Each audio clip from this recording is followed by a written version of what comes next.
I literally have a golden ticket to an excellent normal life. Like I'm friends with billionaires' kids. I had to leave the home I had to leave everyone I knew. Everything collapsed in my life at once and it was terrifying. That period of time, humiliation from your hometown where you grew up, a disconnection with your family, deep loneliness, addiction, homelessness. How did you not stop? How did you not just give up? Roll over, quit? My saving grace my whole life, I'm always in pursuit of a greater mission. I have big dreams. I want to build a tribe. I want to build a brotherhood. I want to travel the world and I want to build a new town. I'm wondering if you could talk more on this notion of brotherhood, because I know this is a big part of the vision that you're creating. You know, a brotherhood that loves each other, that supports each other, that's full of true friendship, but also just striving for a dream together. And like, I think it's actually just one of the most natural inclinations within men in general. It's like, that's where we're going. This is who we are. This is what we believe in. And we're going there together. There's two ways to build brotherhood again. I think it starts really simple. Everything comes down to fear, resistance, blindness. As you'll learn today, these are three forces that will hold you back until you learn to master them. And this is exactly what happened to today's guest as he went from valedictorian to addiction and rock bottom, only to turn around, face these inner dragons, and to really reap the rewards. Welcome to the Psychology of Achievement, and let's dive in. Kristian, you have fought for and found this magical thing that we all want, which is your life's purpose. And you're now a published author. You're a successful business owner, a full-time content creator, and run the Men's Academy, which is bringing aligned thinkers and leaders and builders together into a brotherhood that can create serious change. And you are living a life that is full of things that many people deeply, deeply want and few actually have. And I'm so stoked to dive in and understand how you have achieved this. Can you take me back to when you first learned to slay dragons? Fun to look at my life through that lens because it doesn't always feel that way, but you're right. It's good to have some third party perspective. It's like, wow, I'm doing it. I'm doing what I dreamed of doing one day. But when did I learn to slay dragons? You know, I think the path for me to having more success and also overcoming a lot of the addictions and things that like held me back, it felt kind of like I got dragged kicking and screaming through a long journey there. A long journey of, I think, just learning to trust my heart again, which I think we'll get into deeper. But I guess the story really started with high school. I wanted to excel academically. I wanted to be the valedictorian. I wanted to go to an Ivy League school. I wanted to be a billionaire. Like I had big dreams, you know, and I've always like dreamed really big. But it kind of forced me to become something I wasn't, to become very intellectually, you know, like adept and like try to read all these books and nonfiction and try to be smart and like make an identity around smartness, you know? And that really came to bite me in the butt, which we'll talk about. But I did end up getting into Columbia University and like graduating valedictorian of like a pretty competitive school. But in getting there, man, the amount of ways I had to like betray myself to become something I'm not, it was this constant force and effort. And I got to Columbia and I burnt out almost immediately. And I was going through a spiritual awakening at that time, just like really waking up to the fact that I don't want to write essays about things I don't care about. I don't want to build a business that just steals my entire life and enter the corporate field. In fact, I don't want to do any of the pathways available to me I see in New York City. I'm sitting there in New York City and literally I'm just frequenting the parks and meditating, you know, in New York City. And I'm like surrounded by people that are just like staying up till 4 a.m. like writing essays and trying to be intellectuals and all these things. And I'm like, I don't want this. And it was very hard. I remember one night sitting there and I had found this guy, Infinite Waters. If anyone's ever heard of him on YouTube, he's like the OG spiritual teacher on YouTube. Shout out. And I was going through this spiritual awakening at that moment and like learning about chakras and, you know, learning about like coming up as a Christian and then becoming an atheist, but then having this like mystical experience sitting there in the parks at night outside of Columbia. And just like I was going through what they call like a dark night of the soul of just realizing like, I don't want any of the dreams sold to me. I don't want to be this person I've become. And I was 19 at the time and I ended up getting very, very sick, burning out from, you know, just pushing myself from many addictions, from all this stuff. And Yeah, I ended up leaving college, and my parents didn't know what was going on with me. I didn't even know what was going on with me. I literally have a golden ticket to an excellent normal life. Like, I'm friends with billionaires' kids. You know, I'm going to school for computer science and philosophy, everything I've ever wanted. Mm-hmm. And I end up going back home. There's a lot of things that led to these moments. For instance, like, I was trying to build SEO websites for real estate agents. So like, I thought, oh, I could just like go start web design, you know, and I don't need a college degree. And there's all these opportunities with the internet. And I was like fascinated by making money online. Like, how do I do this? So there's a lot of factors that led to it. I would say the spiritual awakening and the awakening that I wanted freedom and I wanted to do something online was pretty major. And just the fact that I can't do things I hate. Like, I can't do it. I saw my dad work a corporate job. I saw these kids grinding at school for essays and, you know, grades that don't matter. And I was like, I can't do what I hate. So it's a lot of people, when they talk about their journey, I think a lot of people speak of, I really wanted this. I didn't really know what I wanted other than freedom, but I knew what I didn't want. Right. Like, I didn't want a corporate life. I didn't want to get sucked into being a slave to a business. I didn't want to write papers on, you know, things I didn't care about. So anyways, I left school and I was like basically homeless. I had 100 missed calls from my mom. I was couch surfing on couches in Phoenix, and I was also down in New Orleans, literally just bumming around. I'd be walking around 2 a.m. New Orleans street, like hanging out with like music guys and vagabonds and frequenting buses with guys reading Alan Watts, you know, and like spirit. It's amazing. I came up from maybe a privileged like upbringing and then spending, you know, a few weeks, you know, bus surfing with guys that are just, there's multiple types of vagabonds out there. These are the best types, like the spiritual seeker who's sober. Right. Those are really great types of vagabonds. But yeah, just getting like a totally different taste of life. And this led to a lot of lows. Like, I was basically alone for a year and a half. I eventually got my car, and I was just like traveling around, very alone, experimenting with drugs, addicted to drugs, but also very deep into spirituality. And just like, it felt so magical. Right? Like, it was just like everything is available to me. I can try anything. And I felt really connected to the magic and mysticism of life. It's amazing how addiction and mysticism can go hand in hand. They're brothers. And I think everything started to change once I landed in Durango. So I found this little town, Durango, Colorado. And right when I got there, the first person I met is a martial arts master training in the park. And I had this like childhood fantasy of meeting my martial arts teacher, you know, and like doing the whole Karate Kid.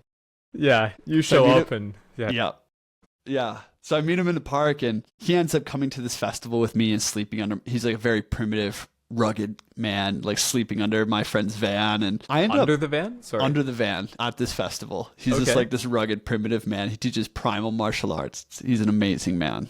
Mr. Sage. And I end up living in his backyard out of my tent for the next 3 months, like helping raise his kid, doing martial arts with him. And this is the first touch point back in the normal world I had since I left the normal world. So when I was at Columbia, that was the end, right? Like, I graduated from high school, the valedictorian, quite popular football player. Like, you know, I left and no one heard from me again. I started a YouTube channel about spirituality and psychic abilities that got leaked to my hometown, and I was humiliated by everyone I know. I couldn't go home again, you know? Like, I literally couldn't go home. I had 100 missed calls from my mom. I was doing drugs. I was traveling around talking about psychic abilities and spirituality. And like, I was so far away from the normal world that it's amazing I'm here today. It's amazing I'm alive today. I almost lost my life multiple times in that journey. And I think that this is the part of the journey that we never get to see. You know, we only ever see the success, the end. But to go through just the part of the journey that you have described, which is really just one part of a much bigger journey with so much difficulty and suffering. In there, I heard you say that there was a misalignment of identity, a betrayal of self, humiliation from your hometown where you grew up, a disconnection with your family, deep loneliness, addiction, homelessness. Like, that period of time, how did you not stop? How did you not just give up, roll over, quit? I've always wanted something bad. Like I've always dreamed big, and I've always been naive. And I would say it's actually naivete that like led me to like not it, dude. If I could go back right now and I knew how long the journey was gonna be, I would definitely not do it in the same way. Right. Thank God. But I think the reason I didn't quit is like it was full of suffering. I highlighted the suffering of it and the pain of it, but it was also full of magic. And that's the interesting part about that descent on the hero's journey is it might feel hard, right? And it's like full of suffering, but it's also full of, dude, like being homeless has an element of like just magic to it. Like I can go anywhere, right? That freedom. Yeah, there's like some freedom in it. And I wanted a dream. Like I had a dream. You know, I wanted freedom. I wanted my people. I was searching for it. And I always just thought it was right around the next corner, right? And I think that dream is what always pulled me forward is like, I'm going to find my people. I'm going to find my tribe. I'm going to find like a business and purpose and, you know, it's going to be beautiful. Like this dream of beauty was always right around the corner whispering to me. And I think that's really important is like to have hope, you know, through that. Yeah, that well said. And then you ended up in Durango. Is that right? And I'm really curious about this. Like, you know, there's that saying that when the student is ready, the master or the teacher appears. And so you move to this town and there's just this martial arts guy in the park and you like walk up to him. And I start living in his backyard. Yeah. Yeah. Can you say just a little bit more on this piece? I know this isn't the main part of the journey, but I'm very curious. When you've been alone for so long and someone comes in, it was interesting is right at that moment too, I had gave up all drugs, right? So it's very interesting at the moments that you have like that act of courage for a moment that like sometimes life conspires to help you. So I had like given up. I would literally like rock bottom. I've been rock bottom 150 times in my life, but I was rock bottom right before going to Durango. And I meet my martial arts teacher and like just living in his backyard and being sober, probably for the first time in 5 years, you know, and like training martial arts. And also this girl that I met, like I was hanging out with a bunch of hippies in the boonies. We're building a cob house and there's this girl there who's just giving me the eyes the whole time. And like, I wear like one pair of clothes. I have a tent in my martial arts teacher's backyard. I have nothing. Right. And she starts staying in the tent with me and drops out of college and like staying in the tent with me. Yeah. And we go to Moab, me, her, and my martial arts teacher. We go to Moab and night one in Moab, we're sitting on a cliff watching the sunset, like a 25-foot cliff. And me and my martial arts teacher get up to go play, to go do some martial arts. And she falls off and breaks her back. Right. So there's this girl that I'm like kind of interested in, not really, my martial arts teacher. So all of a sudden we're up at this hospital for the next week and she has a broken back, but she doesn't want to go home. Right. And her parents buy her or rent her a studio and I move in to be her caretaker.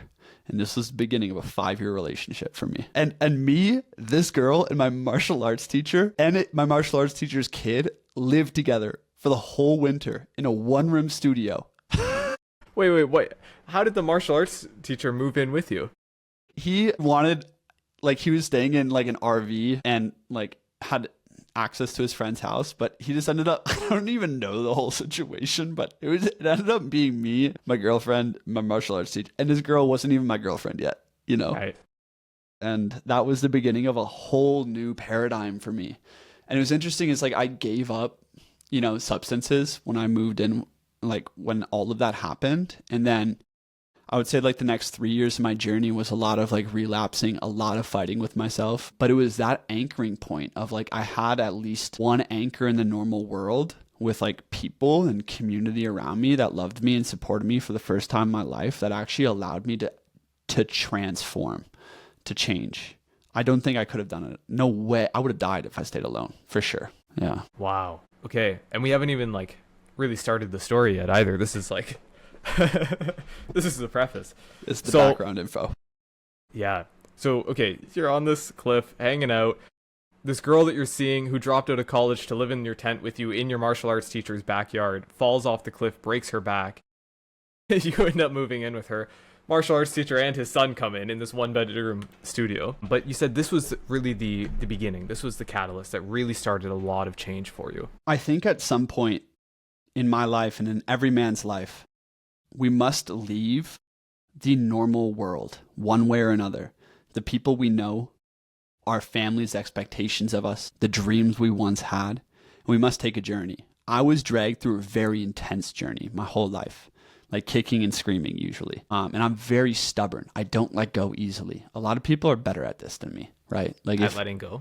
Just letting go. I just like, you know what? Instead of like doing this like intense self-abuse that Christian does, how about I just like let me just move away from here if I feel a call, like to have that courage to go somewhere else. Because if you have the courage to be alone and to leave the normal world and to follow your heart, you will find your people, and your people will heal you and help you come into your next transformation. And that's what I found in Durango is like, I found these people that were like a perfect resonance for me, you know, to help heal me, to help bring me into my next transformation. And like for the first time, I started being able to go home again and see my parents. And my parents, like, I remember calling my mom when I was like with this girl and with my martial arts teacher for the first time in like a year, you know, and like, Mom, I love you. Like, you know, and like my parents felt me return, and I had broken their heart for so long. Yeah. And like, you know, we have a great relationship now, but it's a very interesting thing is like, sometimes like, I wish I could have done it in a better way, but at some point there, like, we have to leave the known world. We have to leave. Like, I had to leave everything I knew and go experience something radically new and different. And like, you will find the teachers. I found the teachers. I found the people I needed.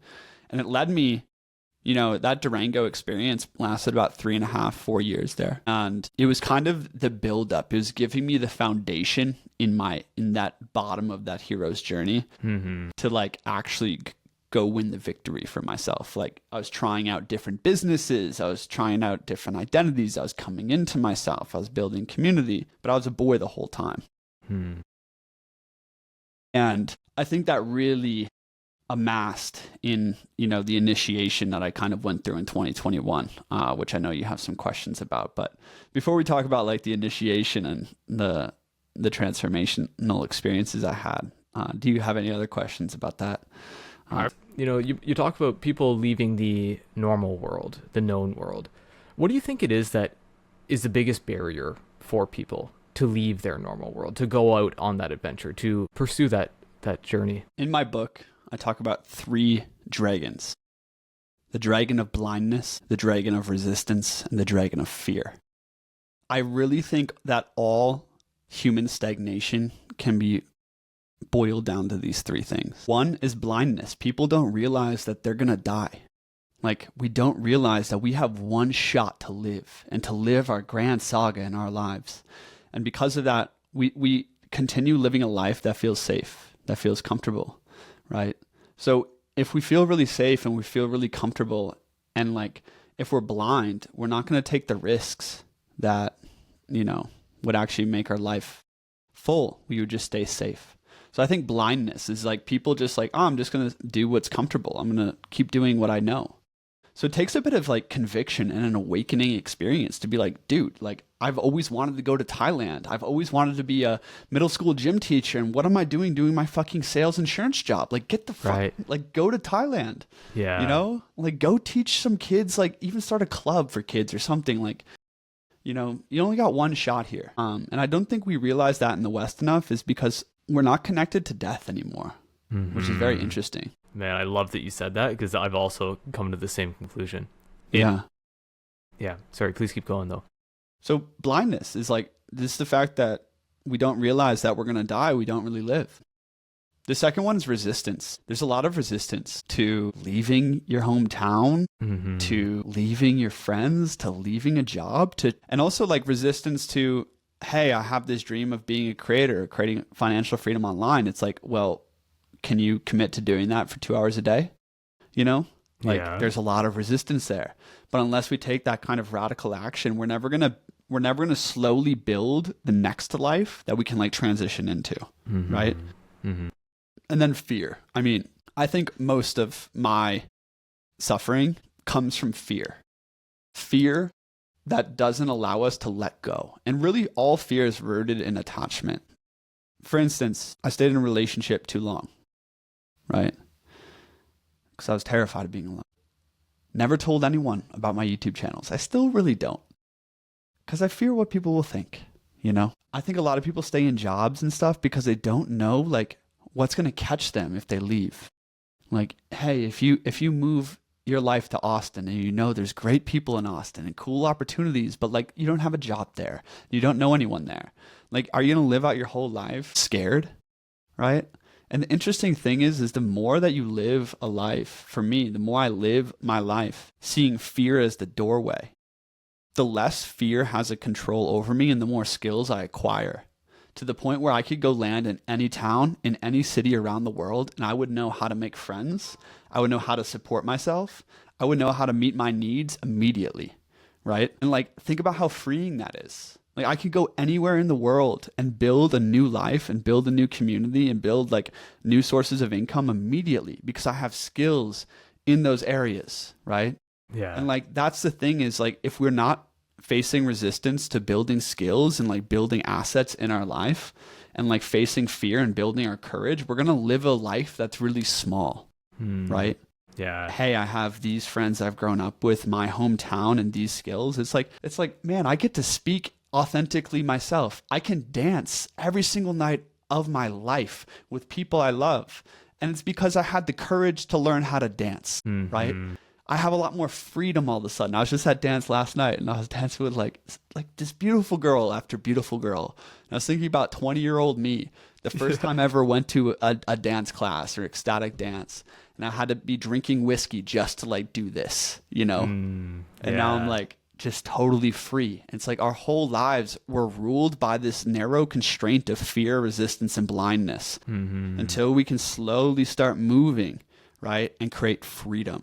And like that, it really comes from courage, I think. I don't know. Yeah. There's a lot that could be said, but oh man, amazing. Hey, real quick, I need your help to make this show grow. So if you're enjoying this episode, please hit the like button.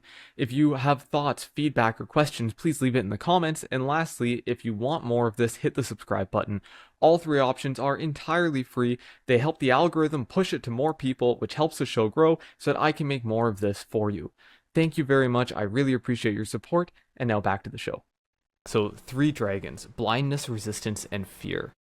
And I hear you in that as you were going through this journey from high school to Columbia, the identity challenges, the dropping out, the distancing from hometown and family and everything that you knew, to going and meeting these vagabonds and being addicted and exploring magic and mysticism and the humiliation, and then like meeting this girl and the martial arts, and all of this was the challenge, the trials that taught you that these dragons were here, that they existed, right? And then gave you the opportunity to face them as well, which to me brings in that theme of courage that you're talking about there, because it takes courage to face those things. They are certainly not easy. they're almost impossible, right, to win. Those dragons, they're psychological forces that are trying to keep us in our comfort zone. You know, and it's like fear, resistance, blindness. There's many dragons, right? But those are some big ones. Yeah. That you don't even see them. That's the crazy thing about fear, is like you don't even know that it rules your life until you approach it. And you're like, wait, why haven't I moved yet? Why haven't I changed jobs? Why haven't I started sharing myself online? Why haven't I learned how to dance? You know, why don't I live in Thailand? And like once you approach the dragon, it's like, oh my God, this has been there whole time. I've been scared of doing that, but I didn't even know I was scared of doing that. So I live out this really small life because I don't face fear as my way of life, right? So it's like, it's very interesting. You don't even see these dragons. Yeah, the invisibility of them, and the like, I find that they're like omnipresent. They're always there. And in the same way we don't notice the air around us, perhaps that's why we don't notice those dragons. And one of the things that you had said there is that fear is the doorway. And for me, that is so true. When we start to realize that it is everything that we want is on the other side of fear. When I first went skydiving was my number 1, 2, and 3 fears. And I remember being on the plane and the door opens and people, have you ever been skydiving? No. Okay, so the door opens and like the solo jumpers, the experienced ones go out, and like the moment that they leave, it's like, boom, they're gone. They just disappear into the blue void, and it's like, shit. And then they start pushing to the edge. Anyways, I see that doorway there, and I remember thinking to myself, that doorway is the physical representation of fear in my life, and everything that I want is on the other side of that. And then the moment I jumped and I faced that dragon of fear in my life head on, all of a sudden every other moment of fear became the same doorway, and I was like, I can do this too. And so I just love that you said the doorway. Like for me, that just hit so hard. Yeah, that's a beautiful analogy. And the beautiful analogy part of that and that skydiving experience is the greatest act of courage is never like overcoming something. It's actually surrendering. Like, right? It's letting go. It's like, you know what? It's not like you have to overcome the airplane to get out that door. Right. It's that you just have to let go and just let it go. Right. And I mean, this brings us to that like big initiation period in my life. Yeah. You know, maybe I got to tell the whole story of that. Yeah. Go ahead. It's funny. I've always felt very like connected to heroism, like the heroic. I've always loved fantasy books and the story of like Alexander and, you know, like And Achilles. that's how we connected, actually. Or rather, I saw one of your videos on that, and that to me like totally drew me in. Yeah. I'm really connected to the heroic. And we always think of the heroic as like slaying the beast, right? Yeah. But it's so interesting is like every single time I've experienced slaying the dragon or slaying the beast in my life, it's always felt like letting go. It always feels like it feels like victory through surrender, right? Oh, where to start? I was getting on an airplane to go to New York State, and a friend had invited me to an ayahuasca experience with this like tribe of people that do it very consistently together. And ayahuasca, for anyone who doesn't know, is a visionary brew from the Amazon, like DMT, psychedelic journey. And it's very, very intense, perhaps the most intense psychedelic on the planet, other than perhaps Iboga. And I remember my girlfriend driving me to the airport, my girlfriend of 4 years at the time. This is the same one who broke her back? Yes. Okay. Yeah, the girl who broke her back. And I was in Durango, driving me to the airport. And I remember kissing her goodbye and just feeling like overwhelmed that this is the last time I'm going to see her for some reason, right? And I remember taking off. Bear with me for one moment, because I wrote a line in my book of that moment. It's a very good line, if I could find it in 1 second. Yes. This line came to me as this rising sun hit me in the eyes, and it was, "Man is a shooting star, burning across the sky, dazzling the earth and heavens in his short time alive. He should live his life as such. Dazzling the earth and heavens in a short time alive. He should live his life as such." I was at this point where I was so attached to this girl, but I knew I had to leave that relationship. I knew I had to go back to being alone, but I didn't have brothers around me. I didn't have friends. I had a failing business that I didn't want to do anymore. Had this YouTube channel about spirituality and breath work and like esotericism that didn't feel like me. And this is the story of young life, is like you create these attachments and you build these things that you think are going to support your whole life, but really it's just a side quest on the journey. Yeah. And we get attached to them. And I was so attached to her. I was so attached to this business, and I was so scared. I was so deeply scared of leaving them behind again. And I was probably like 22, 23 at the time. And I get to this ayahuasca ceremony. Also, I had been relapsing on substances, and you know, like I was ready for a change. I was ready to beat these addictions. I was like ready to beat these attachments. And I don't want to go too deep into the psychedelic experiences, but you know, that ayahuasca journey was a profound experience of death, of watching my loved ones die over and over and over, and feeling the whole world melt into oblivion, and like everything melt into oblivion until only like my mind remained, and slowly that went dim, and it was just darkness. And like I came back from that experience. It wasn't just like an intellectual experience of like, oh, like one day I'm gonna die. It's like, no, this is a felt, fully real experience of watching every single person you love die horribly, and then the entire universe die. Like it was just literally heartbreaking. Yeah. And I came back from that experience, and I looked across the circle to my best friend in the whole world, and I just saw tears in his eyes. And like I literally just started weeping. Like, we're alive. Like I can breathe. I can feel the wind on my skin. Like, I'm alive. I have a second chance to live. Like, what does that mean? I don't have to be anything I've been up to this moment. Like, I'm free, right? And it was then that the entire house of cards in my life collapsed and began to collapse. I had found out this girl that, you know, I loved a lot cheated on me really bad. And it broke my heart. I realized I can't smoke cigarettes anymore or keep relapsing in addictions of any kind. I had to leave the YouTube channel and the business I had built that was actually doing pretty well, like the breathwork coaching I was doing. I had to leave the home I had. I had to leave everyone I knew. It like everything collapsed in my life at once, and it was terrifying. It was so scary. I remember that. But it was like that courage, like ayahuasca had given me just like this slight edge of courage of like, dude, you only got one shot. Are you going to live your life ruled by fear, or are you going to go and like live your heroic saga of your life? You know? Hell yeah. And yeah, ended up moving into my van and being alone for a long time. Back to loneliness. Back to loneliness, the most common theme in my journey. Oh my God. And before we continue the story there, I want to go back to that ayahuasca, everyone dying. To be clear, this was the hallucinations that you saw. So in that experience, seeing everyone that you love die over and over and over. And then to your own mind fizzling out into darkness, the whole universe ending. That is to face the ultimate fear, I would imagine, the ultimate fear of the absence of existence. And then to wake up again and to be freedom, to notice freedom. I am free, and free to not in freedom in the simplicity, the freedom to breathe, to experience fundamentally is what I'm hearing you say. Yeah. Yeah. Like we get to breathe.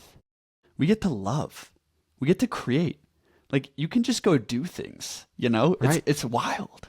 Yeah. And we don't realize that unless we have an experience of death. And this is like why my book starts on that dragon of blindness is I was blind. I was so blind. And it's why I kept attachments in my life.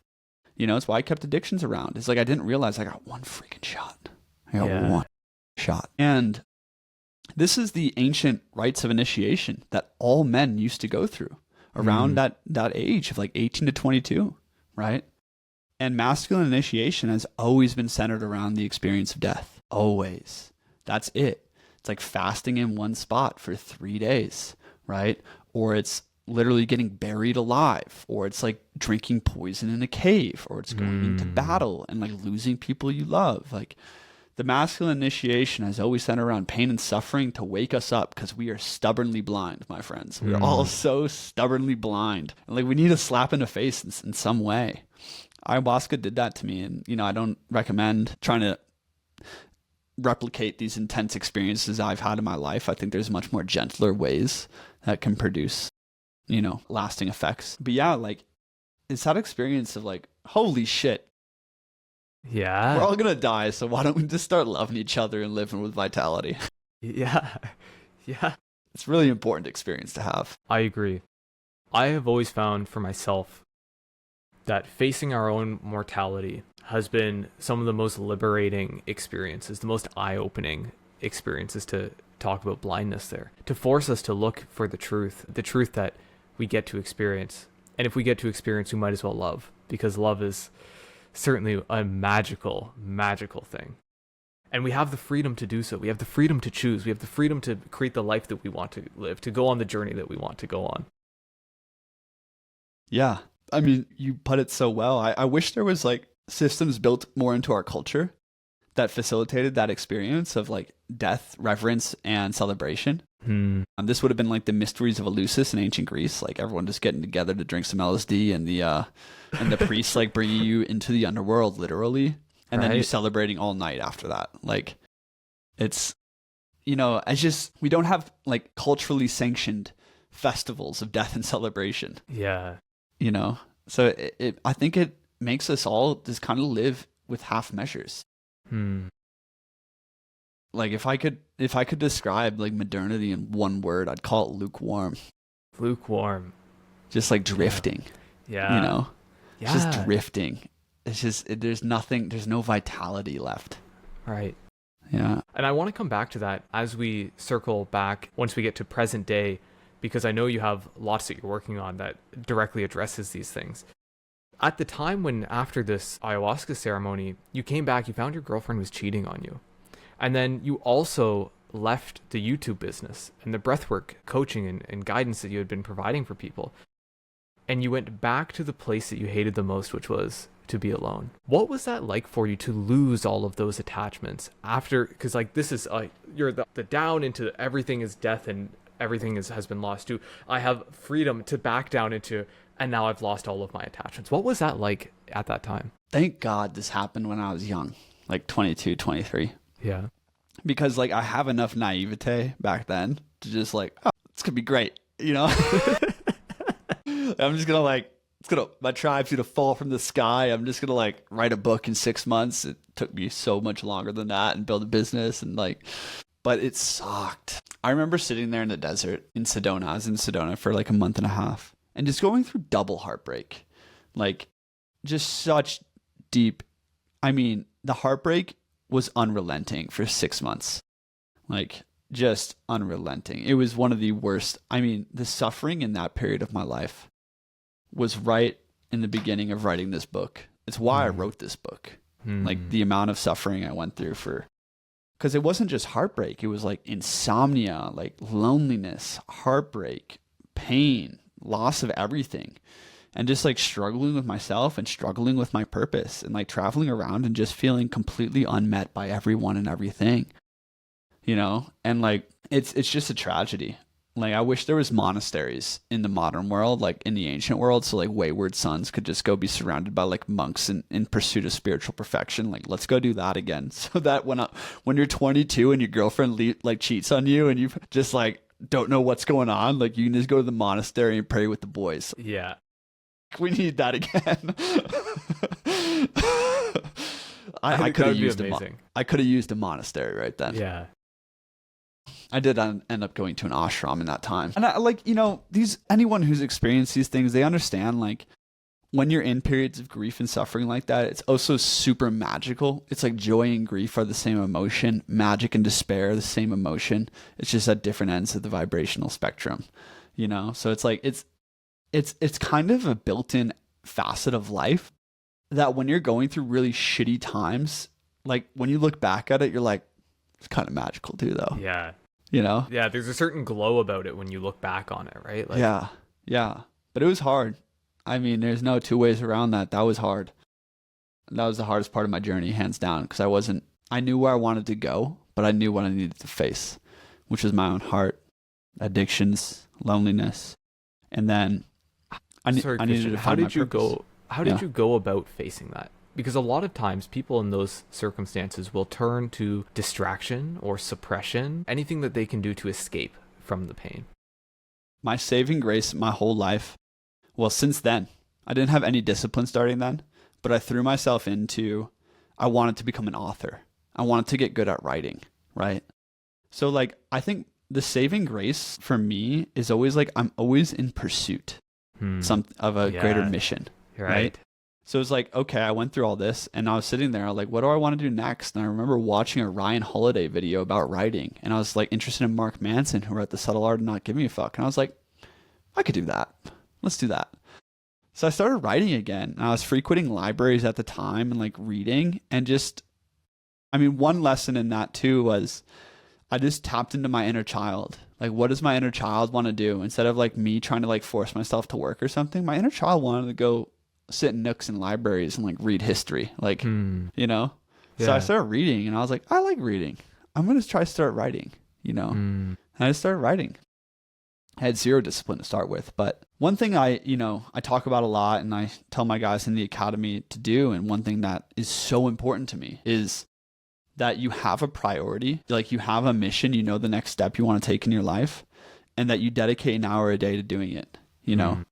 Like, so much of our life is reaction and response to the job, the obligations, the family, what other people say. But it's like, yo, what is your heart calling you to do? And freaking carve out that first hour of the day to make it happen, or else it's never going to happen. So it was writing for me. And I just started at 30 minutes, you know, of like trying to write. And I was writing this essay on heroism. And I remember Christmas came along and I'd written 11 pages and it felt like a great victory to me. Like I'd written 11 pages sober. Awesome. Like that's cool, you know? Yeah. And I was like, oh, you know what I'm going to do? I'm going to write a 30-page essay and I'm going to sell it for $10 and I'm going to sell it on my YouTube channel and I'm going to make 10 grand on that. $10. I just need 1,000 sales. I could do that. Right. So it's hope, you know, you have like, hey, what's my next mission? How can I like have a clear vision for just that next step on the ladder towards my dreams and then make it like carve out that hour a day to make it happen. And like that 30-page essay turned into 200,000 words and 280 page book that took me 2 years to write. That was absolutely hell to write. Yeah. But that 1 hour a day turned into 6 hours a day. Right. Like I learned discipline in that process. Like I learned how to write. Yeah. And honestly, I wish I could rewrite this because I'd write it with half the words and 10 times better now. But that's part of the learning, right? One of the things I've heard you say is that you're not waiting until you're quote unquote ready to start. You have the dream, you have this vision of this thing that you wish to pursue, and you simply follow your heart and take action toward it. Take consistent action a little bit every day. And then also celebrating the wins along the way. Yeah. But not delaying, not waiting, right? Well, Yeah. The joy is just the small wins. Like that, like even in the darkest parts, like just writing for 2 hours and like feeling the victory of that is overwhelming. You know, it's like the joy of overcoming yourself is beautiful. But a lot of people don't tap into that joy because they don't set a goal. Like they don't set a vision. Hey, I want to learn woodworking. Hey, I want to become a ski guide. Like, hey, I want to write a book. Hey, I want to start a YouTube channel. Like I am so grateful that I don't struggle with self-worth issues or shame. So maybe I have like, you know, a leg up there compared to some people who I don't know if I'm like worthy to speak on YouTube or to write a book or to do these things. I've always been like, of course, like if I'm not worthy, I'll be worthy one day, you know? Yeah. So it's like I think every single person has their own dragon inside, right? Mine is my freaking impulsive behavior. And also I get melancholy. I get lonely. Like, you know, I got struggles. I got insomnia too, addictive personality. I got a lot of different struggles. And like my entire being and who I've become is in response to those struggles, right? And just like anyone else, like you're going to have your own struggles and like who you need to become is the response to those struggles. And that's actually the way to your dharma. That's the way to your destiny. Is how you respond to the dragon you face. And this is why we all need heroism. Like we need the freaking courage to go fight that war. Because we all have one inside of us. And it may not feel like a war. You know, it doesn't have to feel like a war. But you asked the question of how did I get started? Like just, man, I've worked with hundreds of creatives, you know, hundreds of people who want to start a business or a YouTube channel or do something. And the main difference between me and them is that if I like, hey, I'm inspired by writing, I'm going to write every day. Hey, I'm inspired by YouTube. I'm going to work on YouTube videos every day, right? Like it's not even, I don't plan. Like I just go. I think we have so much of this consciousness inside of us that's like waiting for the perfect time to leave home. That's like waiting for the perfect time to start a YouTube channel. Or I need to make perfect videos. I'm like, take your phone out, turn it on, speak to it right now and post a video within 30 minutes. And if you can do that, you will be successful at YouTube. If you cannot do that, don't even try. It's that simple. Like just go. And you learn so much along the way. And like a lot of, you know, people have different dispositions, but I think trying to write the map is kind of bullshit. It's just like follow the compass, yo. Like you have a compass and it's your heart. Don't try to freaking make a map because you will never make the map until you get to the end of the journey. Hell yeah, man. So good. Okay, a couple of things I want to go back and touch on there. Talk about no vision. And perhaps one of the things that, because I was going to ask you, what do you think prevents people from having the vision such that they can start to pursue? And you said perhaps shame, lack of self-worth, believing that they're worthy of the goal, worthy of pursuing the goal. And one of the things you said that I really, really liked was, well, even if I'm not right now, what's to say I won't be, right? Now I'm kind of paraphrasing there, but there's a belief that I can be. There's an optimism in there. There's the hopefulness that you talk about in there. And I also really liked what you said about our struggles shape us. It's in our response to the struggles that are presented to us by life. It's in our response to the dragons that we find our dharma, our life path. And it's not in spite of the struggles, it's because of the struggles. And one of the things I love with clients, and this was something that really came to me in my dark night, was the way out is through. It is by facing it that we find the way out. It is because of it. And that takes us to the compass that you use to navigate it is your heart, right? Don't worry about making the whole map ahead of time. Walk the path, follow the compass of your heart, and later you can worry about making a map about it. Bro, I got goosebumps because you summarized that so well, and I'm like, wow, yeah, that's so true for me. Like, that's it. And I'm realizing right now I'm having a revelation of the thing that we all fight against. And the spiritual sages have said this since the beginning of time. It's our own ego and mind versus our heart, literally. Literally. It's not, this is not figurative speech. Okay. You have a unique destiny and dharma that's encoded into your heart. And the thing that blocks its manifestation is the fears and attachments in your own ego. It is the identity that you've been told you are. And it's the things that you think you want that are actually in opposition to your heart. And like, for instance, my entire life, I've been told I'm intelligent. I grew up in gifted and talented programs. I was a valedictorian. I went to an Ivy League school, and I started YouTube channels that rewarded me for how intelligent I am. I'm actually I built an identity on intelligence, and it blocked me from so much more ease and success in my life. And that's because I tried to write a book that was heady and intellectual. And you know what everyone's favorite part of that book was? Is when I told my stories. It was my anecdotes, right? As I built this YouTube channel where I'm talking about philosophers, and I'm at this point where I'm like, I don't even freaking care what Nietzsche or Epicurus said. I'm like, how does this actually impact my life? And how can I tell stories that can relate their philosophies, right? So it's like, well, I was trying to be something I'm not because I've been rewarded my entire life for being intelligent when in fact I'm a feeler. I'm passionate. I speak from the heart. I move the heart, right? And that's my gift. Yeah. That's my strength. Lean into that, dude. Stop trying to be what you thought was going to make you successful and freaking follow what is natural for you so you don't live a life that's throwing your head against the door over and over and over.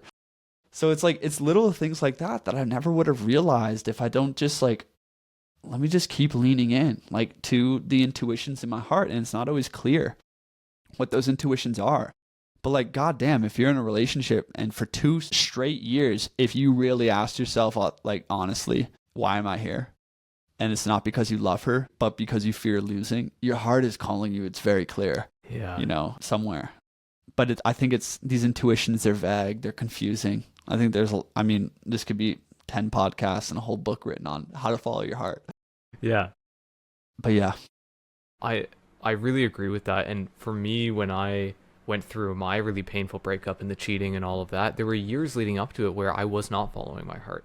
I had that intuition of I should leave because I know I'm not happy here, but I was afraid. I was afraid to be alone. I was afraid of what would happen, and it's one of the things I hear you say there is coming back. So when we're talking about intuition, following your heart, one of the things you mentioned earlier was surrender. And there's a flowingness that happens as we follow our intuition and as we follow our heart. I'm just wondering if you have any thoughts on that, on maybe the interplay between surrender and flow and intuition and following our heart. I suck at surrender. I suck at letting go. I'm good at a lot of things. I'm really bad at that. That's why I stayed in relationships and addictions and things for too long and created such intense experiences to break free, right? That's why I needed a lot of intensity in my life, because I'm a stubborn fool. So take that for what you will. Honestly, everything I've learned about surrender has come from my ex-girlfriends, they teach me a lot about it. Yeah. They really do. And I'm at this point in my life right now where 4 months ago, I broke up with my ex-girlfriend. We were only dating for a little while. But me and her broke up. And that same day, I needed to break up with my business partner for the men's academy, right? Mm-hmm. And I was alone up in the mountains. This always seems to hit me when I'm just like isolated.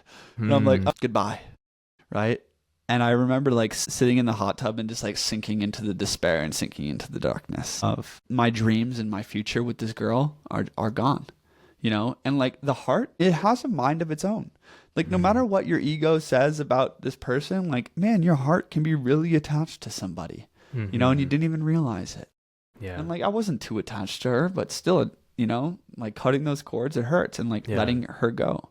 And then also letting go of this business partner who I also loved a lot, and our future together, and like my dream that I sold him, and then I failed to, you know, like we failed to follow through on. And the whole time I was going through that, a subtle smile just came to me.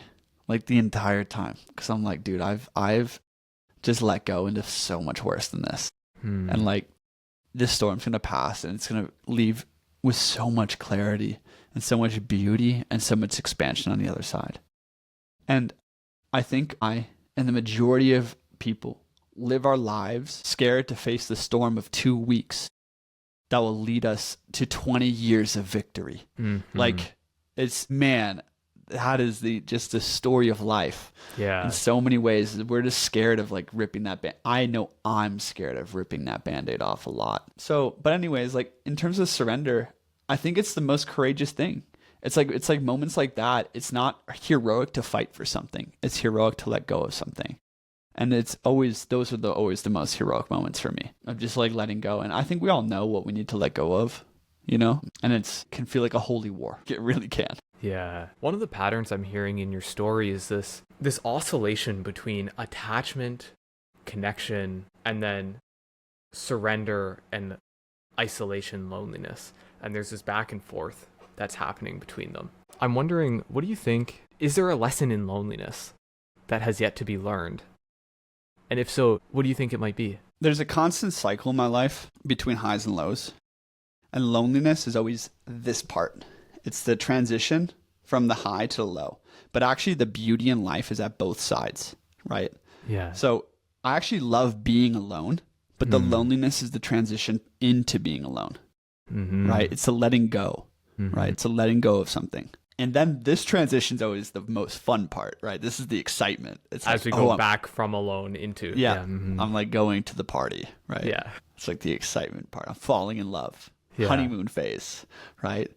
And then this is where it starts to feel stagnant, is the top of that arc, right? And then it gets hard, right?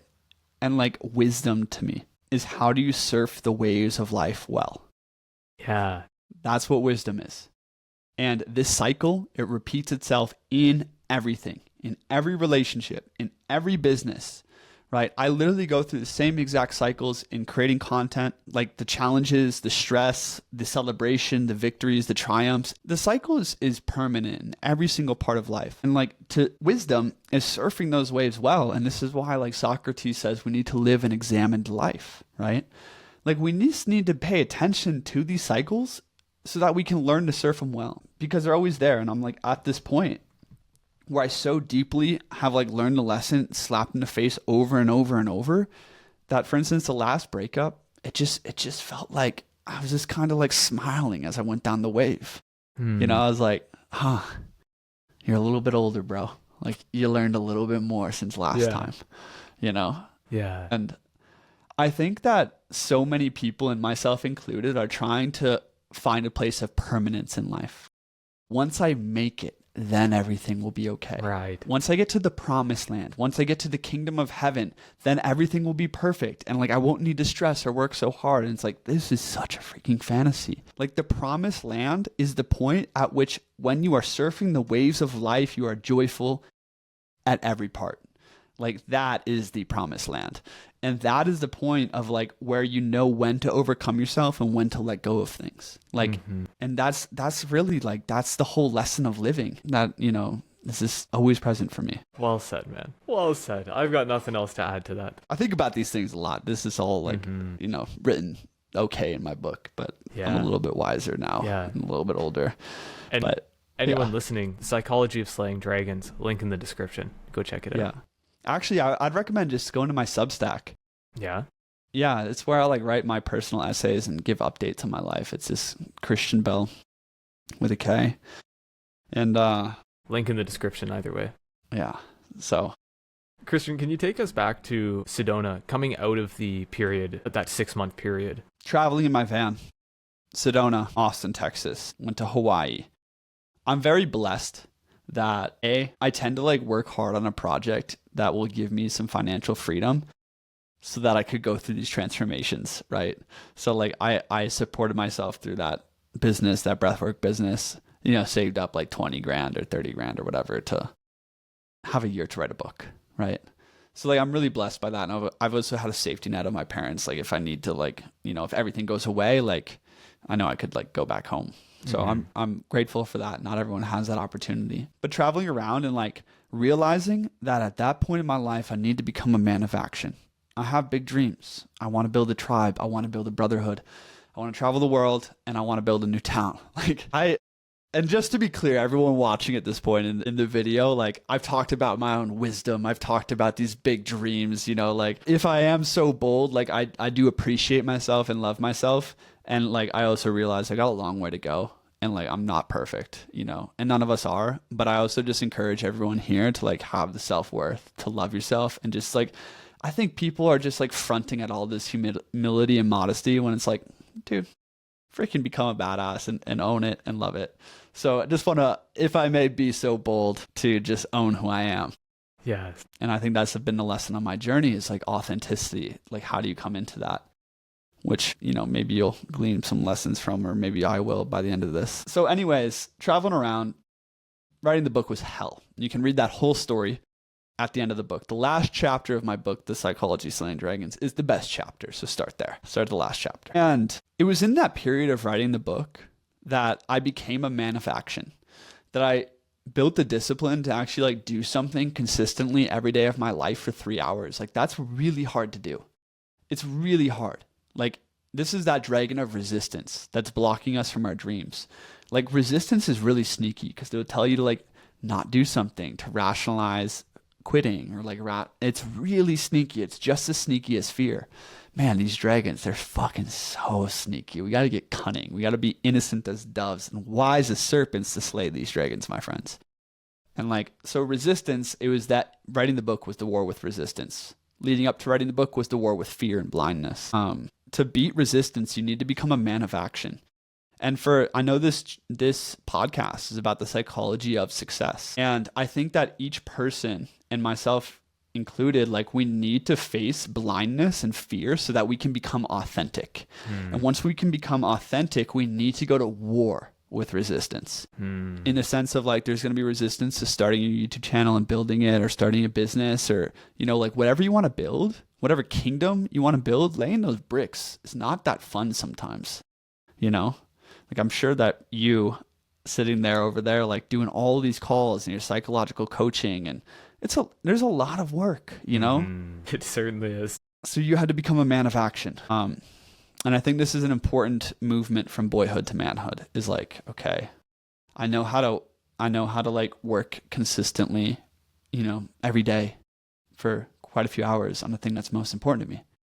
That was the book. Towards the end of that book, I started my main YouTube channel, Wisdom Warriors, and I like poured everything I learned from writing that book into that, and Wisdom Warriors refined me so much quicker than the book. What do you mean by that? If I could recommend anything for creatives out there, it is to not do grand masterpieces, but to post episodic content. Because in episodes, you get feedback from your audience, right? You get feedback on your writing, on your speaking. You get a lot more feedback. I wrote a book for 2 years. And the only feedback I got was when my girlfriend read half of it, and then my dad read it at the end. And then I had to pay an editor like $7,000 to read it and give me feedback on it. Like no feedback for 2 years. Like so hard. Now when I write, AI is giving me feedback constantly. So it's a little different, but yeah, like Wisdom Warriors. I forget your question, but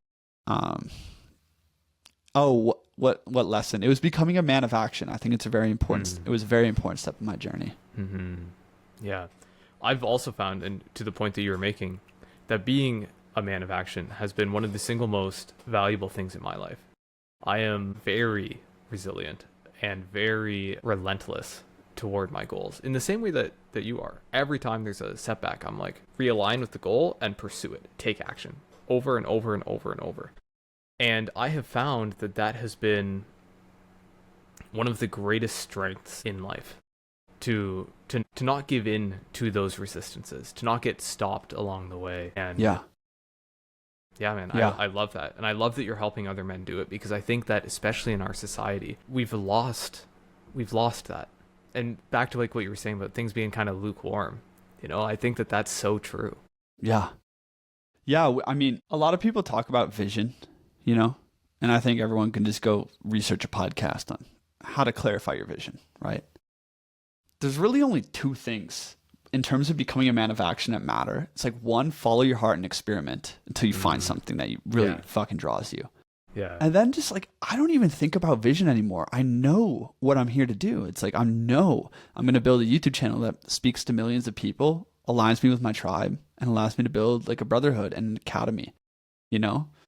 Like, I don't even think about my goal anymore. It's just like, I know exactly what I need to do every day. It's like, I need to create content, I need to connect to people, and I need to build brotherhood.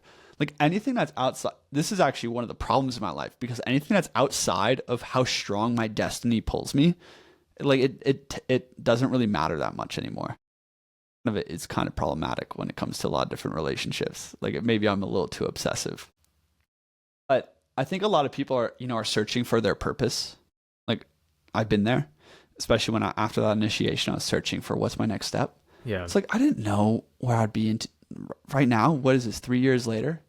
I didn't know I was going to be here. I had a feeling like, I was going to be somewhere like this. Yeah. But I was like, I need to write. I need to get good at writing. I need to write a book. Okay. Like, do it, do it. Hour a day, 2 hours a day, go for it. And then like the next step appears. It's an invisible staircase to realize your dharma or to realize your destiny. You don't know the top of it. You might have vague feelings of like, hey, I want freedom. I want to lead. I want to create awesome things. I want to be around people I love. Okay, like that's a pretty vague dream that we all have. How do you get there? Well, what's the next step in front of you, brother? Like, what is right in front of you? Yeah. That's the way. And just to be relentless in that. I don't have all the answers. I really don't. But I just see it from 75% of the men around me, is they are wishy-washy on what they do every day. Like, they don't know their chief priority. And I'm like, dude, you've told me 100 times that you wanted to start a YouTube channel. Why the hell aren't you working on that just an hour a day? Like, you know what I mean? It's really that simple. And then the thing is when you fail to beat resistance, guess what happens? You get in your head about what's your vision? What's my mission? Like, where should I be going? And you start having all of this existential crisis because you failed to do your work.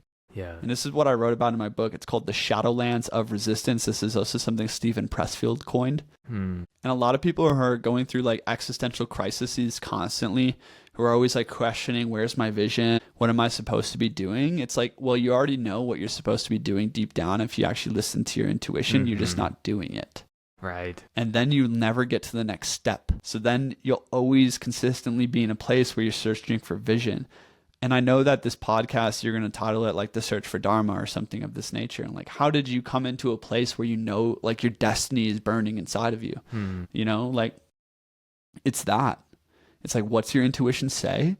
And how can you follow it and not care so much about like being, again, it's the war between your heart and your mind. It's like your intuition is calling you to do something, but your mind is like, oh, that feels like effort. Or your mind's like, oh, that's not who I am. Yeah. Or what are they going to think about that? Or, I think that's what it comes down to. Yeah.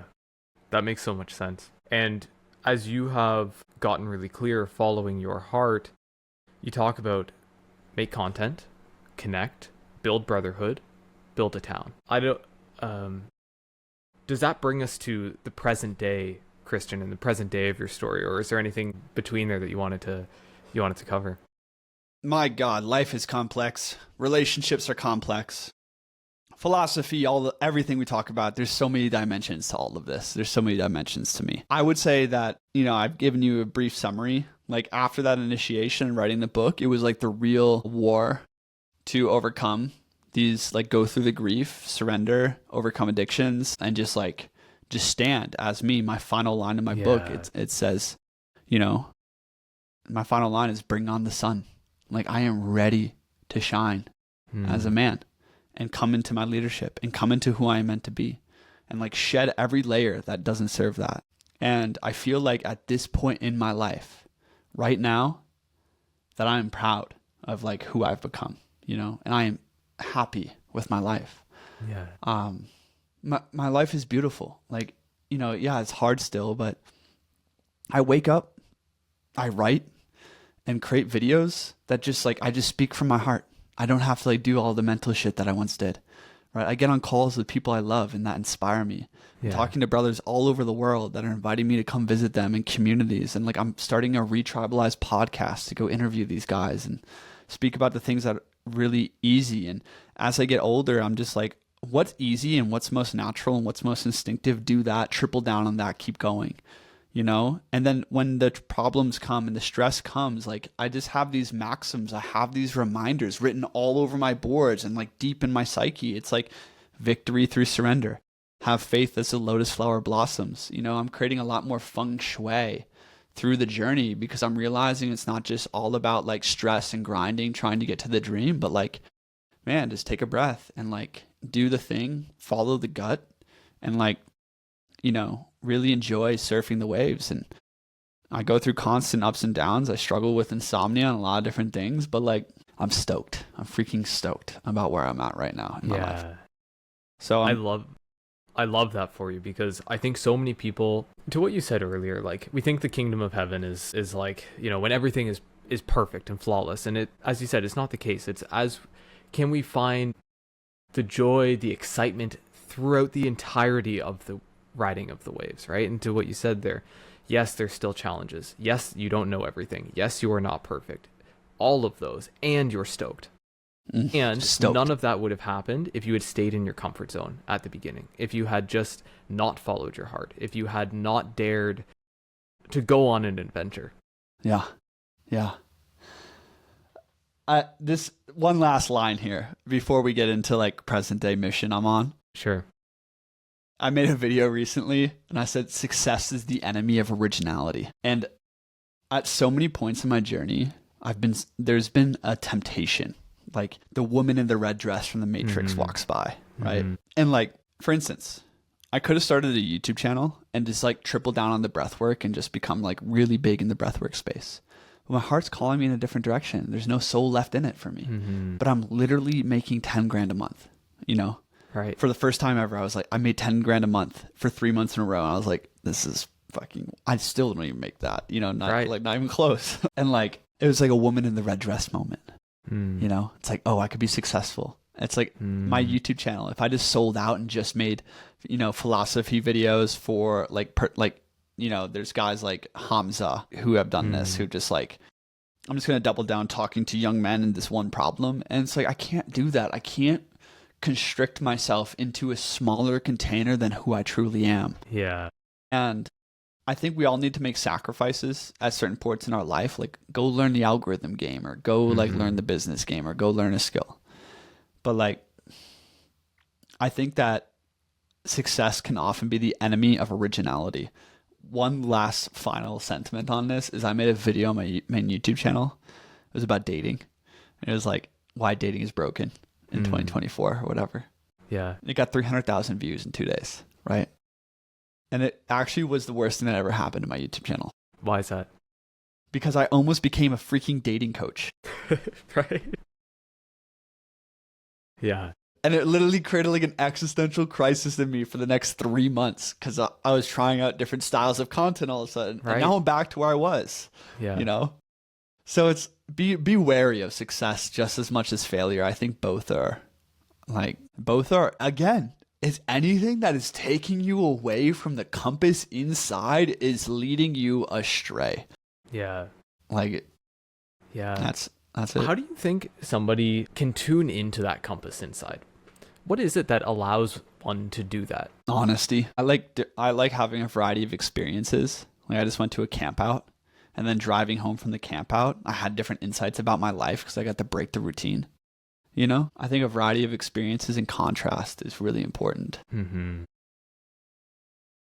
Perhaps that's the next conversation, how to tune into the compass of the heart. Mm-hmm. How it's intuitive. I think it's just being honest with yourself and facing fears and having enough experiences that can lead you home.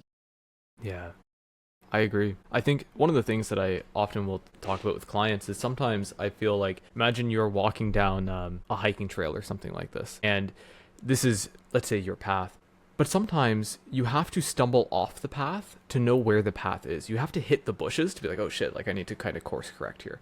And I hear you talking about, at least I hear that in the variety of experiences, seeing the contrast of yes and no gives you the opportunity to say what is aligned and what is not aligned. Yeah. Yeah. I mean, it's kind of like dating, you know, I've been on a lot of like first dates over the past 2 years. And like what I learned from every date is what I don't want. Yeah. You know? Yes. And then you learn a little bit of what you do want. Yes. And I'm at this point where it's like, I don't even like consciously have a list for what kind of women I'm looking for, but I know it when I see it. Right. You know? Yeah. So it's like, you feel it. Yeah, you kind of learn what not to do. Yeah. Yeah. Yeah. And so tell me about what's going on in your current life. Well, in 6 days, I am moving out of Denver. I'm moving everything into storage. And it's the beginning of world travels for me, which I'm very excited about. So my first stop is Mexico. I'm going to retreat with a bunch of influencers I follow online. And then me and a couple guys from the Men's Academy, from my online community, we're getting a house for a month and surfing and creating content. And from there, I probably have 4 or 5 retreat centers inviting me around the world to like come to a retreat or come visit the community. And I mean, I'm still going to like be working full time. Like I am very dedicated to building brotherhood, to building a larger movement in my life. And like, I would love to have an academy one day, like a real school of higher education that combines, you know, like martial arts and training of the body with the training of the mind, with the training of the character. Yes. This is the ancient idea of Paideia, or the holistic education, and educating the holistic man. It's like, how can we not just learn about science and language, but how do we understand what a good life is? How do we understand how to face death? How do we understand how to move well? How do we understand how to be in relationship in a good way? Yes. Like that's what higher education should be. Yes. And I would love to bring that to the table, but how do you do that? I have no clue. But guess what? I just know I want to do that, and I know I'll meet the right people to make it happen. Yeah. And I'm relentless. I just want to never quit. So it's gonna happen. You know. I so agree with that vision. That is, back in COVID, I ran a holistic wellness company where we did body, mind, spirit transformation for people. And part of it was that people would come in and we would help them to create a fundamental well-being. We would teach them martial arts. We would teach them spirituality, how to meditate, how to tune in inside. Now, at the time, I didn't have the business skills to actually make it successful, especially, and we were also doing personal training, of course, and nutrition, all of that. Anyways, I didn't have the skills at the time to make it all happen, but like that vision is there. And I think people everywhere, but especially men, are craving it. It's like this idea that is just beginning to blossom. You know, and I'm so stoked to hear that somebody like you is ready to like take the charge and say, we're going. Let's make it happen. Like for sure. Let's do this. I mean, the interesting thing is I see all around the world, I'm very connected to a lot of different facilitators and people who run retreats and communities and things of this nature. And it's all cool, but like it's lacking. The type of academy I want to build is kind of like the Academy of Athens, combined with the Florentine Academy, combined with like a Spartan Agoge. So that's to say like higher education, like philosophy and like things with physical training, with spirituality and art. Like how can we do that and have this idea of holistic excellence again? Yeah. And what you're speaking to, like why men want that is, I think for one very specific reason, is like men bond like shoulder to shoulder, like this idea of training together, of like growing together, of competing in excellence together. Like I miss that so much. I want that. And it's like a community of peers that push each other, that love each other, that support each other and compete against each other. Like that'd be pretty fun. Yeah. Let's do that. Yeah. You know? It's one of the things I love about jiu-jitsu is there is that training together that creates a type of bonding like you're describing. Shared adversities, shared facing of challenge, shoulder to shoulder together. There's something, like, you just say that so beautifully. And I had never considered it that men bond shoulder to shoulder. We grow shoulder to shoulder until I heard it from you in your videos. And the moment you said that, I was like, yes, so much so. Yeah. I'm wondering if you could talk more on this notion of brotherhood, because I know this is a big part of the vision that you're creating in the shoulder to shoulder. I mean, this is everything I've ever wanted. Like, you know, a brotherhood that loves each other, that supports each other, that's full of true friendship, but also just striving for a dream together. And like, I think it's actually just one of the most natural inclinations within men in general. It's like, that's where we're going.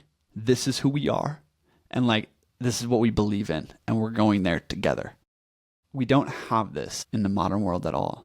If we look around, our circles of peers are shrinking. Our familial connections are shrinking. And like, a lot of people don't feel a deep sense of belonging anywhere, especially men. Yeah. And a lot of people are like, men need more therapy, or they need more hobbies, or they need more, you know, like Saturday barbecues with the boys. I'm like, men don't need any of that shit really if they just had a hunt with their guys, if they had a mission, if they had a war to go fight, if they had the house to build, if they had something that was truly meaningful, binding them together and a shared ideal that they were going towards together. This is what men need. Like we weren't meant to work these diverse jobs, you know, apart from one another, and then like just grab a beer on Saturday to watch the sports game. Like that's not it. Yeah. That's really not it. And like, it's this domestication of man. And it's like, it's beautiful that we have the technology and, you know, the advancements that have happened in the past couple of 100 years. But like, this domestication of man has been happening for thousands of years, you know? And yeah, we've lost something very, very important, and that is like men going in a shared direction. Like, even like the idea of a town, like, who has pride in their town anymore? Yeah, no one. Like, we don't know like, our neighbors, we don't know. Yeah. Like, who has pride in their city, right? Who in their town would be like, you know what, I'd probably lay down my life for my neighbor Ben. Yeah. You know how common that would have been in the ancient world? Yeah. That would have been like, you would have died for your comrades. You would have died for your family. You would have died for your honor. You would have died for your tribe. You had pride in your people. You had pride in the direction you're going. You had a shared ideal that you and all your boys were like, hey, we're trying to be like Achilles. Like, that's who we want to be like. Yeah. Everyone's like, yeah, let's like compete to be like Achilles, you know? And like, there's a lot of shadow to tribalism for sure, you know? But it's like, personally just feel like so uninspired by the leftovers of community that we have today. And like, I too like jiu-jitsu or martial arts or sonic cold plunge or dance, but it's still like, these communities, you know, they all say like, we're a family here, like the corporate slogan, right? But it's like, are we really? Yeah. Like are our destinies intertwined? Like, do we work together? Like, are we interdependent? Do we rely on one another? No, it's just every man for himself with this like shadow of a community. It's bullshit. Like, that needs to be fixed. I don't know how, but I want to fix it. Yeah, and it starts with that, right? It starts with just sending it. Yeah, just sending it. 1 second here. So, with all of this talk on brotherhood, how do we actually go about doing this? Yeah, I mean, it's a great thought. Obviously, I'm very passionate about this subject. You know, I might step on some toes and ruffle some feathers talking about tribes. But there's two ways to build brotherhood again. Quick history lesson before we get to it. So the idea of fraternity has always been deeply woven into the fabric of Western civilization. Like, it's actually the source of Western civilization in many ways. If we go back to the birth of philosophy, science, mathematics, art, drama, it came out of basically symposiums in Athens. Brotherhoods, like aristocratic brotherhoods. It's the same thing with the Academy of Plato, right? It was a brotherhood. It was a fraternity organization. We can look at something like Freemasonry, and we see the pillars of Freemasonry, I believe, are brotherly love, wisdom, and charity. And like, people think of Freemasonry as some like evil, negative connotation institution, but you got to understand, like, most of the founding fathers, like Benjamin Franklin and George Washington, were Freemasons, right? Most of the people who have thrown revolutions or started countries were in a fraternity of some kind. Most of the scientists that you can think of everyone from Isaac Newton to Galileo were part of secret societies and occult brotherhoods, fraternal organizations. The Knights Templar, led the Crusades and protected Jerusalem. Like, if we go to any important point in history, you will see brotherhoods behind it, almost all of them. And this is because men have always wanted to gather in men-only spaces. This is like very, very common. And so missing nowadays. So missing. Yeah. And you even see this in universities in the 1800s and 1900s. Fraternities weren't just like a place to party, right? What they were is a vetting organization to connect groups of individuals for their entire lives. For instance, you had to academically get filtered into the school. So you had to demonstrate intelligence and, discipline academically to get into the school. And then you get into Yale, right? And then you had to go vibe with different leaders of fraternal organizations in order to get past the vibe check to go join the fraternal organization. And once you joined, you had access to a network that would probably last with you your whole life, right? This is brotherhood. And there's a deep vetting process to brotherhood. And there's a deep bond. Like, we are in this for life. Like, you get initiated into Freemasonry, you're sworn oaths of secrecy and brotherly love for the rest of your life to these men. I've never been initiated into any fraternal organization. I've just studied them. I'm fascinated by them. And I don't think people account for how important they've been in history, whether it's the hunting band, the masculine initiation band in primitive tribes, whether it is the academies, whether it's the fraternal organizations or the secret societies. Brotherhood is literally woven into Western civilization. In fact, almost all of our ancestors would have been a part of some kind of brotherhood or fraternal organization, all of them, even if it's just a hunting band, right? So this idea is really important and has died. It's dead. How many people have real brotherhood in their life? And it's not just hanging out and getting beers. None. Yeah. No one. I'm this is really the problem for men. This is it. Yeah. Especially nowadays, in modernity. And with the cultural shift that has taken place in the last specifically 25 years or so.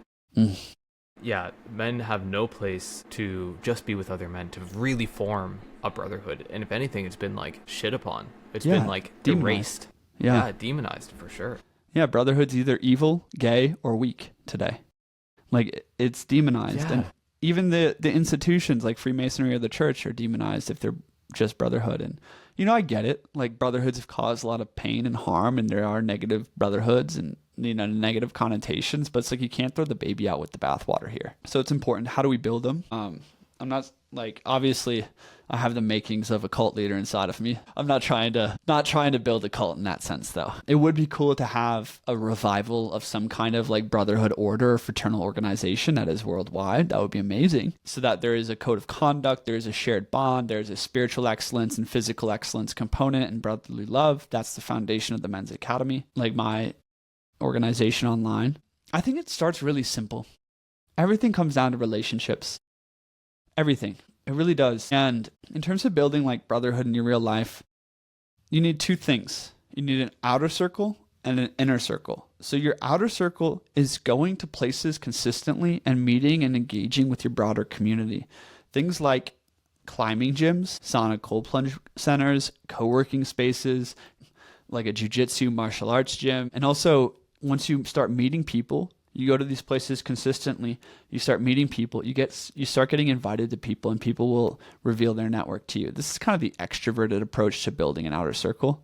If you're an introvert, you find someone like me, right? And if you're awesome, if you're cultivating yourself and you're growing into your authentic version, I will introduce you to super high quality people, right?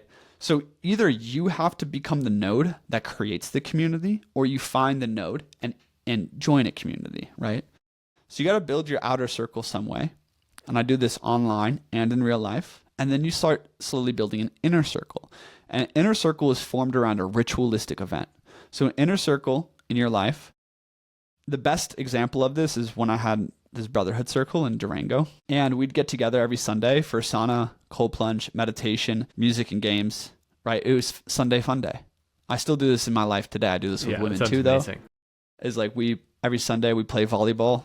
We go get dinner, and then we go to dance. So it's fun. It's a celebration. And it's also a time to drop in. So you need a ritualistic experience so that when you meet people in your community, you can be like, yo, like, you know, I like you. Like, come to the workout cold plunge that we're doing on Sunday, or come to the martial arts event, or come to the barbecue. I was just working with a client and he wanted to start wrestling, you know, like a wrestling group. I'm like, dude, have a playful, you know, sacred combat men's group on the beach every Sunday. Like, bring brats, bring beers, and invite your friends, and like make it awesome, right? And this is how you can actually, like, you just need proximity with your guys on a weekly basis. It's really important. So therefore, you can find your little wolf pack in the world. I think it's really hard to find this because a lot of men don't know they need brotherhood. A lot of men, you know, are working diverse jobs and these kinds of things. And so you need to build your outer circle and filter people into your inner circle. I have an entire course on doing this in the Men's Academy, and on my YouTube channel, I've made videos about this. So that's like in real life. Online, though, is the most interesting thing. Can you say more on that? I've met most of my best friends through my YouTube channel and through the online world. It's the reason I'm doing this podcast with you, Jordan, right now, is Jordan hit me up through my YouTube channel. And I was like, dude, I like you. Like, I love your vibes. I really appreciate like your inquisitiveness. You're the most inquisitive person I've actually ever like spoken with. Thank you, man. You're a very good interviewer. Like Jordan's super heart-centric, great vibes. And like, you came off in this way that like you really showed up well, and I really appreciated it. And I was like, damn, like I love his energy. I love how I feel around Jordan. Yeah, I'll do a podcast with you, you know? And this is an attempt to get to know Jordan more and for him to get to know me more. Mm-hmm. Right? And like, okay, me and Jordan can connect for the next couple of months, and who knows, maybe we go to Mexico together. Maybe we go to Costa Rica together. I know Jordan wants to travel for 6 months of the year every year. So I'm creating locational freedom, and I'm also filtering the entire world through these algorithms on social media. And if you are called to social media, this is the most powerful asset you can build. I've met the women that I'm dating, right? I've met my best friends in the entire world, and I have opportunities all over the world to go meet highly aligned people because I filter the whole world by speaking authentically on the internet, right? And then I allow people to get on a call with me. And if I really like them, you know, come to the Men's Academy, come build a relationship with me, become a leader in there, and then let's go travel the world together. I think that we're at this revolution point right now where, guys, the internet, the idea of influencers has only existed for a decade. No one has actually taken this to its logical conclusion that in modernity, we have seen the death of community. We have seen the death of small towns. We have seen the death of a larger sense of identity. But guess what? We have the greatest tool for actually filtering the world to find people that we'd want to live with, people that we'd want to build with. So it takes leaders to speak, to unite those people, and to revive the town, to revive the community, to revive the tribe. And this is my project. It's called the Retribalize Project, right? There's a new YouTube channel out there, a new podcast, and I'm going to be interviewing leaders and speaking about my ideas on this. But link in the description. Go check it out. We live in the most transformative time in human history, hands down. And I don't think people understand the power of the internet. Like, just the fact that I can connect to 10 out of 10 quality people on a daily basis. People that are like I would meet someone like this maybe once a year in Denver, a city of 3 million people. And that's because I have an algorithm that sorts 8 billion people. Like, think about that. Freaking wild. And all they have to do is schedule a call with me. I get on a 15-minute call. If we hit it off, we're getting on a call every week from there on out. And like this, again, I've met my best friends doing this, like the guys that I'm most bonded with, the girls I'm talking to right now, you know, like it's just, yeah, the sky's the limit. If you can use the internet well and then build locational freedom, like, you know, me and Jordan have been hitting it off, and I'm like, yeah, like, you know, maybe in the next year or two, we'll meet up and then we'll see what happens from there. And it's like one hello like that can change the world. Like, it can change your life forever. Yeah. You know, so I'm really passionate about that idea. And I don't think people understand how powerful it is. It is so powerful, but I think it takes people like you to forge the path forward. You know, back to that idea that we spoke about vision and authenticity and alignment and following your heart, and all of those things have to come together to hit that perfect storm that like blazes the path of like, exactly. Look what could be. Yeah. I mean, there's this line that I love from Alex Hormozi, and he's like, it feels like nothing is happening until everything happens all at once, right? And it can feel like I posted on YouTube for 13 years now. 13 years. It wasn't until last year that I ever got over 10,000 subscribers, right? And now I have like 60,000 subscribers, and I bet I'll have 100,000, in a year or two, right? Yeah. So it's like, yeah. and it's like all of those little things that have to fall into place, like leaving home, taking this journey, finding my heart, finding my authenticity, getting my heart broken, right? Failing at 100 different businesses, failing on 10 different YouTube channels. Like there's been so many setbacks, and the entire time, I can't even tell you how many times I thought I was going to fail. Like I thought I just doubted myself. I almost gave up on YouTube 6 months ago. I almost gave it up. I was just failing over and over, flopping. I'm putting like 40 hours into a video, and like suddenly they're getting like 1,000 views, like Yeah. It's from like averaging a gut punch, right? 10,000 views. And it's Yeah. just like, I'm not making any money. All my work's like, I'm like, it's not working. Maybe I got to try to do something else. So there's some major dips on the path, but it's amazing. There's this Buddhist myth that the lotus flower like sprouts and seeds in the darkness and the muck of the pond. And then it sprouts and it's like shoots its way upward through this murky water, and it can't see where it's going. And then one day it just blossoms onto the surface. And like, this is a metaphor for your spiritual practice, for your business, for your relationships, is like, don't stress, because one day you'll look back and be like, dude, I made it. If you're relentless in your pursuit of the blossom of the sunlight, right? Like the sun's going to come. And all of this stress and uncertainty and doubts on the way there, well, that was just the idea marinating inside of you, the way marinating inside of you, you learning which direction is actually up and what's sideways. And then one day you'll misread a headline and it will inspire an idea inside of you. And the one more thing will shift inside your business, and one more thing will shift inside your life. And it's like, boom. And it happens faster than you could imagine. This is like what when Alex Hormozi talks about this, he's like, with business, like I posted for a whole year and got like 3 views a video. And then all of a sudden, like 1 year later, I'm getting, 100,000 views a video. Right. And it's like, you don't really know until like something clicks suddenly. And then it's like all of that stress and changes and failures, like everything you try in terms of business is going to fail over and over and over until the one thing that's like, oh, boom. And it's like a singularity happens in your life.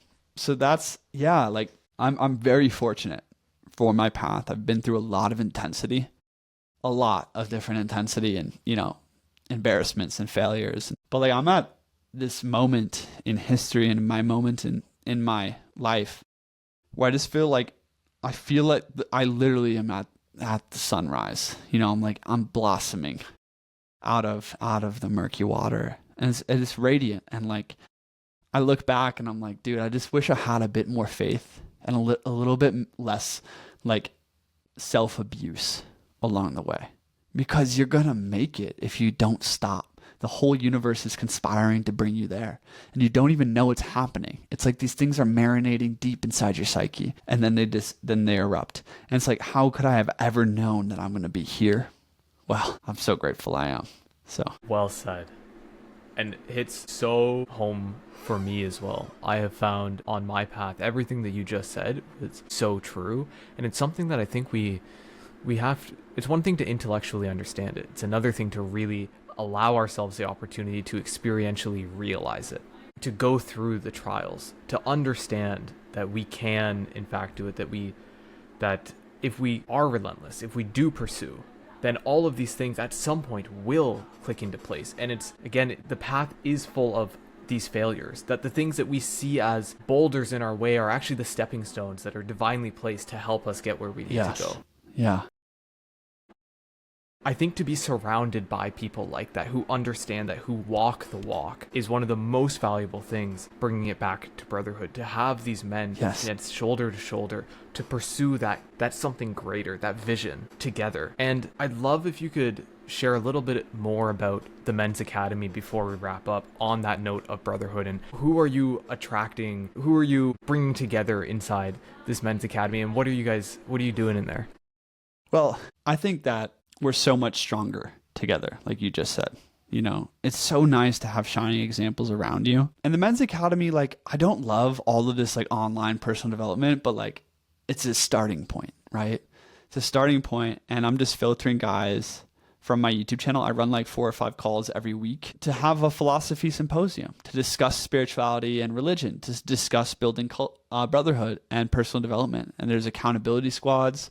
I try to organize people into pairs with, you know, like-minded men so that they have someone to discuss with. We just started a gaming operation too, because like, well, men bond shoulder to shoulder. Let's go play some like survival hunting game and like get to know each other. Like, fuck, like, you know, let's just use the internet to its potential. And this is an experiment. It is one of my virtues. I'm just like, I don't really know how to best run the academy, but I know that I'll keep getting a little bit better at it and a little bit better at it and keep bringing in people. And I just relentlessly communicate the vision. That's it. That's what leadership is to me. Relentlessly communicate the vision, get feedback, and keep going. And like, people need that, you know? People really need that. So much. So inside the academy, like, I think a lot of people feel intellectually, spiritually, and physically isolated today. Like, they don't have other men that want to grow and pursue excellence together. They don't have other men they can talk political philosophy with, or philosophy or spirituality or religion with. So the Men's Academy is a space for that. And this is really step one of the whole project, because I want to build culture online, a way of relating to men, and we're relating to each other, supporting each other, loving each other, and building projects together that can translate into real life. So the more shared businesses and shared projects that we create in the Men's Academy, and the more I can link up people who are locationally next to each other, the more that the online network can translate into a real life network. And this is called the network state idea, right, from biology. It's the idea that you can build an online community that crowdfunds land, that crowdfunds events, right, that crowdfunds a nation from the online world first, which is a very interesting idea, very grandiose. But ultimately, the Men's Academy, like, you know, bond through shared action, shared conversation with filtered men. And I've already seen, like, I'm about to travel the world with a member from the Men's Academy, right? So it's like, hey, we actually can build relationships online that change your life forever. I've done this like 10 times, you know? So I just want to share that with other men. Like, you may not be inspired to create a whole YouTube channel yourself, or like, you don't need to be the face of this thing. It's like, guys, we all have our own skills and gifts. And I am so sick of all of these high agency men, of all of these individuals all working for their own dreams. This is the result of modernity, and I am done with it. I'm like, we can do so much more together.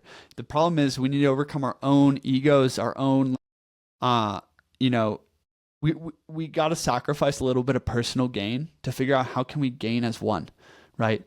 Because this is really like, this is what it's going to take, my friends. It's going to take leaders. It's going to take men who are like, you know what? I believe in a duty to a greater body than me, and I will live my life in service to that body, and I will figure out how to create a team with these brothers and overcome all the limitations that we face to actually revive the thing that's most natural to people, and that is tribe. We need that. I'm dedicated to it. I'm looking for the others that want to be dedicated to it with me. And for the men who are listening, who feel called to that, where can they reach out to? Substack, great way to follow me and my work. I run Wisdom Warriors YouTube channel and the Retribalized podcast, and my own personal YouTube channel. The Retribalized podcast, pretty awesome on those topics.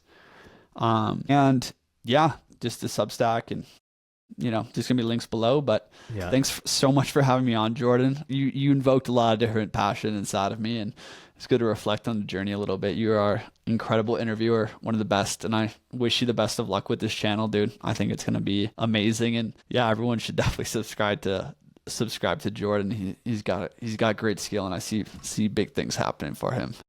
Thank you for the kind words, man. And thank you for being here. Thank you so much for taking the time, especially right as you're moving to go travel the world. Like, oh my God, a blessing. I so appreciate it. This was awesome, man. I had a great time. I've never really articulated my story and my teachings in such a way before. Yeah. So yeah, I hope everyone enjoyed. Yes.